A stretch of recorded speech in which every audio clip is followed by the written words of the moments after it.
నేను చెన్నైలోని బ్లాగ్ టెక్నాలజీస్కి చెందిన రాహుల్ని మాట్లాడుతున్నాను. ఈ వీడియోలో 7.5 మిల్లీగో పంచాంగ పాకెట్ నుండి 37.5 లీటర్ల స్ప్రే మిశ్రమాన్ని ఎలా తయారు చేయాలో మనం చూడబోతున్నాం. ఇది 7.5 మిల్లీగో పంచాంగ పాకెట్.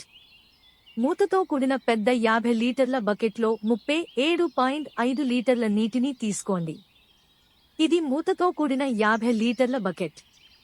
లోపల 37.5 లీటర్ల నీరు ఉంది. ఈ 7.5 మిల్లీ పాకెట్ని ఒకసారి షేక్ చేయండి. పైన ఉన్న జేబును కత్తిరించండి.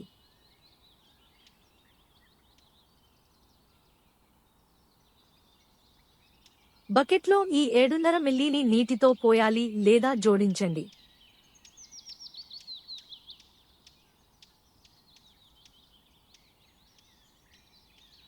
చేతితో 5 సార్లు మాత్రమే కలపండి. 5 సార్లు మాత్రమే. నేను దీన్ని కలపబోతున్నాను. దయచేసి చూడండి. 1 2 3 4 5 అంతే. ఇప్పుడు 37.5 లీటర్ల స్ప్రే మిశ్రమం సిద్ధంగా ఉంది. మీరు ఈ బకెట్ని మూసివేసి ఉంచవచ్చు మరియు 30 రోజుల లోపు ఈ స్ప్రే మిశ్రమాన్ని ఉపయోగించవచ్చు. మీ స్ప్రేయర్ని చాలా సార్లు నీటితో శుభ్రం చేయండి.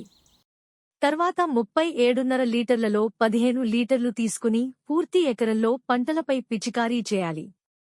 ఈ 37.5 లీటర్లను 2.5 ఎకరాలలో స్వల్పకాలిక పంటలపై పిచికారీ చేయవచ్చు. ఈ వీడియో చూసినందుకు ధన్యవాదాలు.